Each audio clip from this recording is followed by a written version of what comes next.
my God, my all.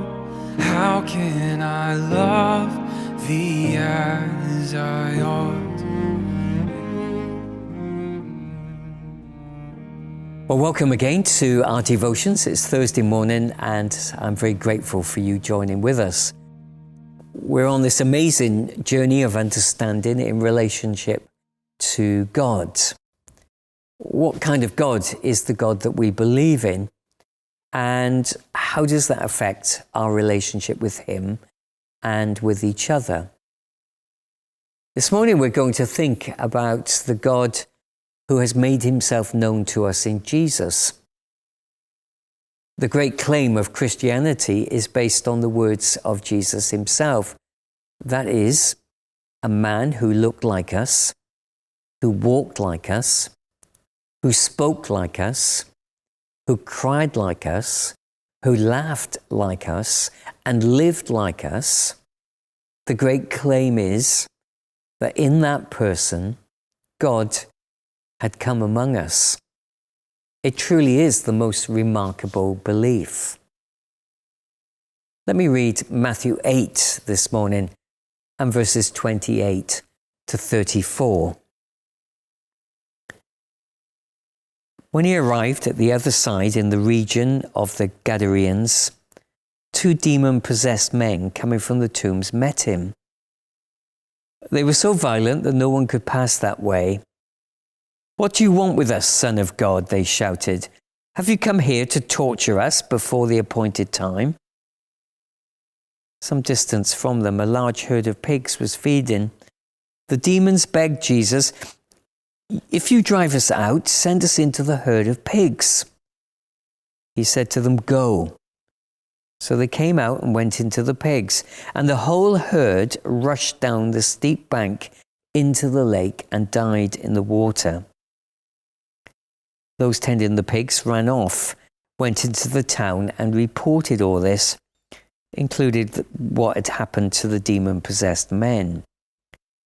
Then the whole town went out to meet Jesus, and when they saw him, they pleaded with him to leave their region. Whatever else concerns you in this story, and I'm sure a lot of things do, the focus today is on the words that came from the spirits who lived within the violent men. "What do you want from us, Son of God?" Although John, in his amazing prologue at the start of his story of the life of Jesus, makes it clear that Jesus came to his own, he also adds, "But his own did not receive him or recognize him." Yet here we see the spirits who are so opposed to all that Jesus represented, finding no difficulty in identifying who Jesus is. He is the Son of God, the long-anticipated Messiah prophesied throughout the Old Testament. As Micah prophesied, "But you, Bethlehem, Ephrathah, though you are among the clans of Judah, out of you will come for me one who is the ruler over Israel, whose origins are from old, from ancient times." God had come to us in Jesus. He had set up his home amongst us so that we would know that we could be at home with the Creator and Sustainer of life. What we see in Jesus, we see in God. Not just a bit, but all, the whole. The fullness of God has been made known to us in Jesus. So what do we see in Jesus that connects us to God? Well, of course, any number of things. But supremely, God's plan to restore his exiled children back to the garden of intimacy and relationship with him. In Jesus, we see God's heart for restoration and renewal. In Jesus, we see God's love for his wayward child. In Jesus, we see God's power over sin and darkness and all those things that spoil and warp and twist and turn us away from his image and likeness upon our lives.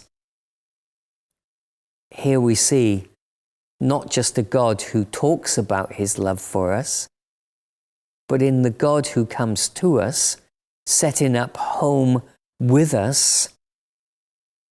And through the cross, we see God demonstrating his love for us and bringing us hope, both now and for all eternity.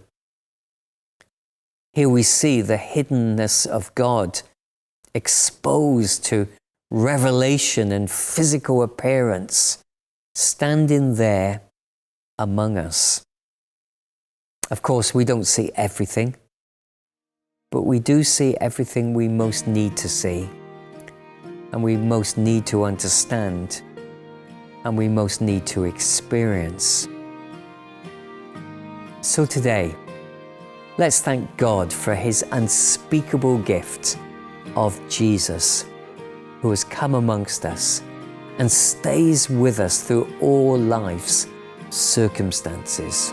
Jesus, my Lord, my God, my all, how can I love thee as I ought? 'Tis God, the very God, whose power both men and angels made.